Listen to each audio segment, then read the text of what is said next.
मित्रों, पिछले दिनों में राष्ट्रपति जी जब से राष्ट्रपति भवन में आए हैं संसद को छोड़ करके, उसके बाद कई बार उनसे मिलना हुआ, लेकिन प्रायः मुद्दे जो होते थे वो भारत की अर्थव्यवस्था के संदर्भ में या आंतरिक स्थिति के संदर्भ में। आज हम उनसे जिस विषय पर मिलने आए हैं वे है विदेश नीति से जुड़े हुए, और एक ज्ञापन हमने उन्हें दिया जिसकी प्रतियां आपको मिल जाएंगी। और हमने उन्हें कहा कि आज एनडीए के सब सांसद जितने सदन में थे वे आपसे मिलने आए हैं, चिंता प्रकट करने के लिए कि चीन जो कुछ कर रहा है उसके कारण क्या दोबारा कोई वैसी दुर्घटना तो नहीं घटेगी जैसी 62 में देश ने देखी। और हमने कहा कि ये हम मानते हैं कि 1962 में जो कुछ हुआ उसके बाद से लेकर के ऐसी स्थिति रही है कि जिसके कारण मानना पड़ा कि भारत और चीन के बीच की जो सीमा रेखा है वह अनिर्धारित है, अनडिफाइंड है। और कोशिश ये रहती है कि हम अगर सहमति के साथ सीमा को निश्चित कर सके, निर्धारित कर सके तो कर ले। लेकिन पिछले दिनों में लद्दाख में जिस प्रकार का प्रवेश फिर से चीन के लोगों ने किया है, चीन की सेनाओं ने किया है, और उसके बारे में जब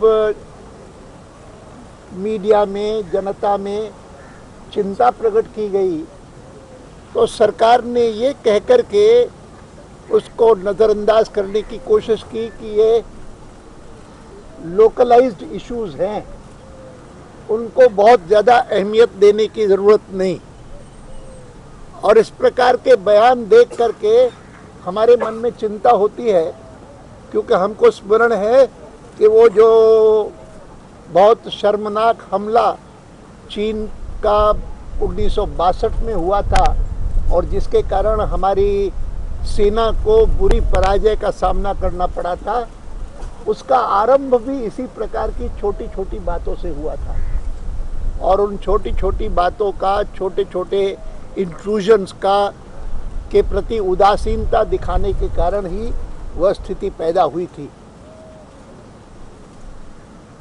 एक इस बात का उल्लेख हमने अपने ज्ञापन में भी किया है, और दूसरा इसका भी उल्लेख किया कि अभी इसी सप्ताह में जब हमारे एक भारतीय नागरिक जो कि बंदी थे पाकिस्तान में, उनके परिवार के लोगों ने उनसे मिलने की कोशिश की, और थोड़े ही दिन बाद ऐसी स्थिति आई कि उनकी मृत्यु हो गई। उसके बारे में जो कुछ जानकारी हमको मिलती है वह यह है कि उनको बंदी बनाया गया था, और बंदी बनाने के बाद उन पर मुकदमा चला था। उनके ऊपर भारतीय जासूस होने का आरोप लगा करके उनको मृत्यु दंड दिया गया।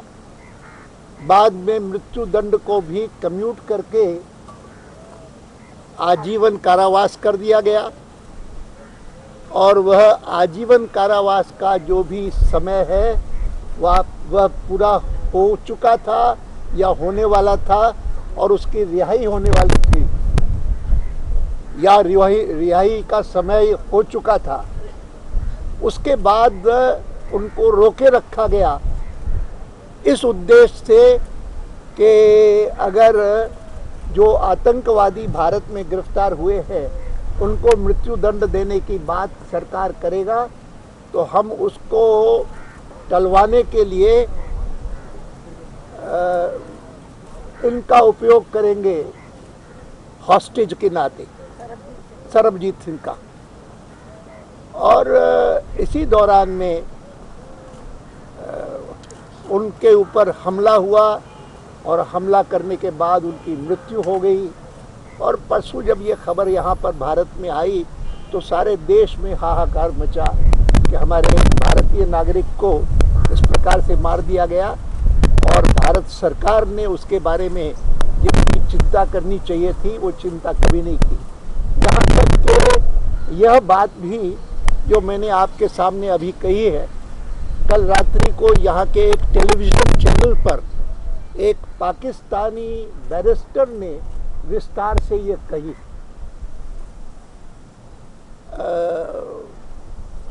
उसका नाम जफरुल्लाह खान नाम का बैरिस्टर था जो कि कल टेलीविज़न पर टाइम्स नाउ के चैनल पर विस्तार से बोला। सार उसका यही था, उसमें थोड़ा बहुत फर्क होगा।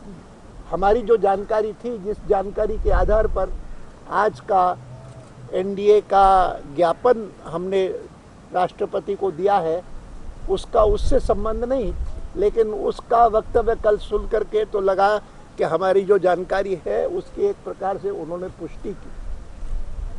ये इतनी गंभीर बातें हैं कि जिनके कारण हम समझते हैं कि सरकार को, संसद को भी एक्सप्लेनेशन देना चाहिए कि क्या हुआ, कैसे हुआ सरबजीत सिंह का केस, और क्या यह सही है कि सरबजीत सिंह के केस में उनकी रिहाई हो जानी चाहिए थी अब तक और फिर भी रिहाई नहीं हुई।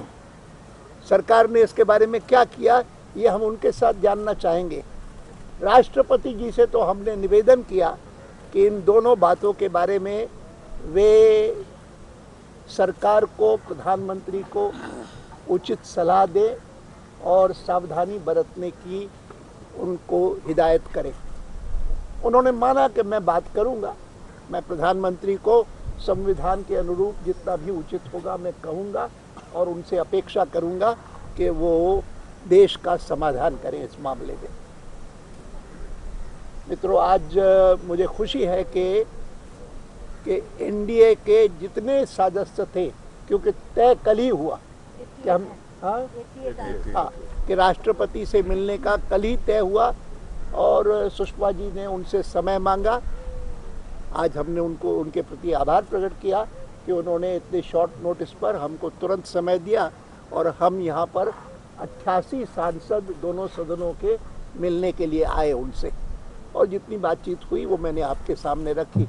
मैं अपेक्षा करता हूँ कि सरकार इन दोनों विषयों के बारे में स्पष्टता के साथ आने वाले सप्ताह में संसद में भी बयान देगी। धन्यवाद। चलाएंगे? हाँ, चल रही है। मैं समझता हूँ कि उचित रूप में एनडीए उसका रिस्पॉन्स देगा।